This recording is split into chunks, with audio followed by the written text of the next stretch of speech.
ભારત સરકાર દ્વારા નિકાસકારો માટે નવી તકો, પ્રોત્સાહન અને રાહતો સાથે સરકારી નિકાસ યોજનાઓ અને અપડેટ્સ 2026 વિશે માહિતી આપતા આ વિડીયોમાં આપનું સ્વાગત છે.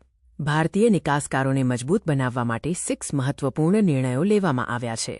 આ મુખ્ય અપડેટ્સ વૈશ્વિક પડકારો વચ્ચે ભારતીય નિકાસકારોને મદદ કરવા માટે છે. સરકારે એપ્રિલ 2026 સુધી અમલમાં મૂકેલી નવી યોજનાઓ અને નિયમોમાં રાહતો આપી છે. સરકારે નવી રિલીફ યોજના લોન્ચ કરી છે. તે એમએસએમઈ નિકાસકારો માટે વિશેષ સહાય, શિપિંગ ખર્ચમાં રાહત અને વીમા પ્રીમિયમ પર 100% સુધીનું કવરેજ પૂરું પાડે છે. નિકાસ કરેલા ઉત્પાદનો પર ડ્યુટી અને ટેક્સમાં છૂટ આપતી RODTEP યોજનાની મુદત હવે 30 સપ્ટેમ્બર 2026 સુધી લંબાવવામાં આવી છે. આનાથી નિકાસકારો વૈશ્વિક બજારમાં સ્પર્ધાત્મક રહેશે.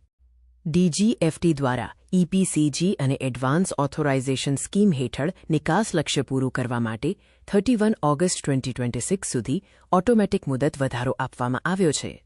ખાસ વાત એ છે કે આ વધારા માટે કોઈ લેટ ફી અથવા પેનલ્ટી ચૂકવવી પડશે નહીં.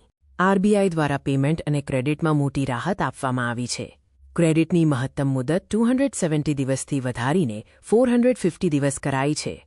નિકાસના નાણાં ભારતમાં લાવવાની સમયમર્યાદા 9 મહિનાથી વધારીને 15 મહિના કરવામાં આવી છે, જેનાથી કેશ ફ્લોમાં સુધારો થશે. SEZ એકમો માટે સ્થાનિક વેચાણની મંજૂરી આપવામાં આવી છે. માર્ચ 2027 સુધી SEZ એકમો તેમના કુલ ઉત્પાદનના 30% માલ સ્થાનિક બજારમાં કન્સેશનલ કસ્ટમ ડ્યુટી સાથે વેચી શકશે. નિકાસ પ્રોત્સાહન મિશન EPM અંતર્ગત એક્સપોર્ટ ફેક્ટરિંગ માટે 2.75% વ્યાજ સબસિડી આપવામાં આવી રહી છે. આનાથી નિકાસકારો માટે કાર્યકારી મૂડી સરળતાથી અને સસ્તા દરે ઉપલબ્ધ બની શકશે. સરકારી નિકાસ યોજનાઓ વિશે વધુ માહિતી અને સહાય માટે સંપર્ક કરો. આ વિડિયો જોવા બદલ આભાર.